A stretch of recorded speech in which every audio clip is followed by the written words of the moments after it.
अत्यंत महत्त्वपूर्ण अपडेट पाहतो हा व्हिडिओ आपण शेवटपर्यंत पाहावा। 18 महिन्याच्या कोरोना कालावधीतील थकीत एरियर लवकरच व्याजासह देणार हा कोर्टाचा महत्त्वपूर्ण निर्णय आहे।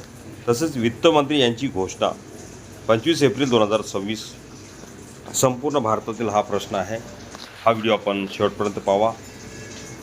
नमस्कार मित्रांनो, चॅनलमध्ये आपले सर्व स्वागत आहे। तत्पूर्वी आपण नवीन असाल चॅनलला आता सबस्क्राईब करा, समोरील बेल आयकॉनला क्लिक करा।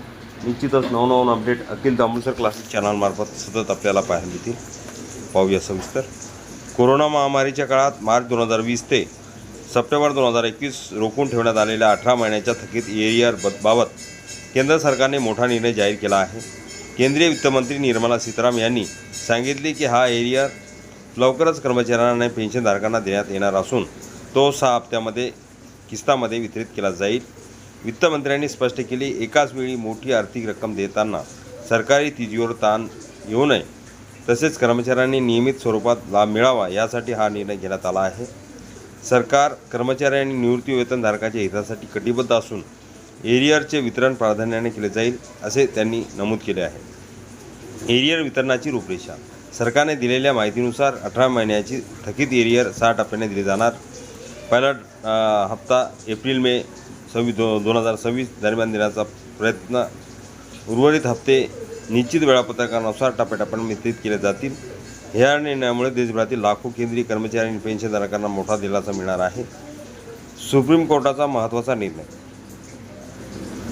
दरम्यान सुप्रीम कोर्ट यांनीही या प्रकरणात महत्त्वाचा निकाल दिला आहे। न्यायालयाने स्पष्ट केले की 18 महिन्याच्या थकीत एरियरवर 8.5% वार्षिक व्याज देणे बंधनकारक आहे। हा आदेश केंद्र आणि राज्य सर्व सरकारावर लागू होईल। ठराविक कालावधीत रक्कम न दिल्यास व्याजदर वाढवण्याची शक्यता। न्यायालयाने आपल्या निकालात म्हटले आहे की हा एरियर कर्मचाऱ्यांना वैधानिक हक्क आहे आणि तो वेळेत व्याजासह देणे सरकारचे कर्तव्य आहे।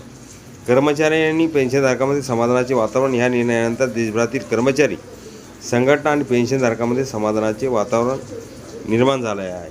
अनेक संघटनांनी सरकार आणि न्यायव्यवस्थेचे आभार मानले असून दीर्घकाळ प्रलंबित असलेली मागणी पूर्ण झाल्याबद्दल आनंद व्यक्त केला आहे। सरकारची भूमिका स्पष्ट। वित्तमंत्री निर्मला सीतारामन यांनी सांगितले की कर्मचाऱ्यांच्या मेहनतीचा योग्य सन्मान केला जाईल आणि त्यांचा हक्क त्यांना नक्की दिला जाईल। सरकारने ही प्रक्रिया वेळबद्ध पद्धतीने पूर्ण करण्याचा निर्धार व्यक्त केला आहे। निष्कर्ष, कोरोना काळात आर्थिक अडचणीमुळे रोखून ठेवलेले एरियर आता कर्मचाऱ्यांना मिळण्याचा मार्ग मोकळा झाला आहे। सरकारचा टप्प्याटप्प्याने देण्याचा निर्णय आणि सर्वोच्च न्यायालयाचा व्याजासह देण्याचा आदेश यामुळे लाखो कुटुंबांना मोठा आर्थिक दिलासा मिळणार आहे। हा व्हिडिओ उपयोगी वाटला असेल लाईक, शेअर आणि अखिल दामोदर क्लासेस चॅनलला सबस्क्राईब करा, लाईक करा, कॉमेंट्स करा, मित्रांना शेअर करा। असे नवनवीन अपडेट आपल्यापर्यंत सहज पोहोचतील।